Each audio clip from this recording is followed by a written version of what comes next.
হুজুরে পাক সাল্লাল্লাহু আলাইহি ওয়াসাল্লামের অত্যন্ত আদরে নয়নের মণি আজকের এই দিনে সেই ইয়াজিদ বাহিনী তাকে হত্যা করেছিল এবং যার ফলশ্রুতিতে আমরা আজকে মাতম করি, আমরা শোক মিছিল বের করি, আমরা শোকাহত।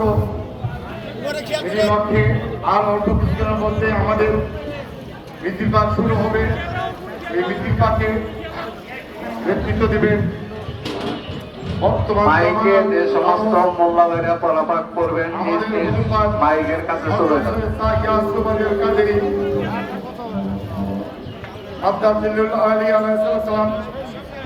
ওনার নেতৃত্বে আজকে মিছিল পাক শুরু হবে। ওনার হুকুম বাকি আমাদের আঞ্জুমানের কাজে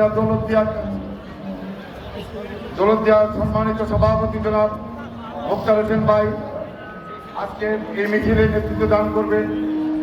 আজকে এইখানে আমাদের সহসভাপতি জনাব আব্দুল হাই আছেন, জনাব হেলাল ভাই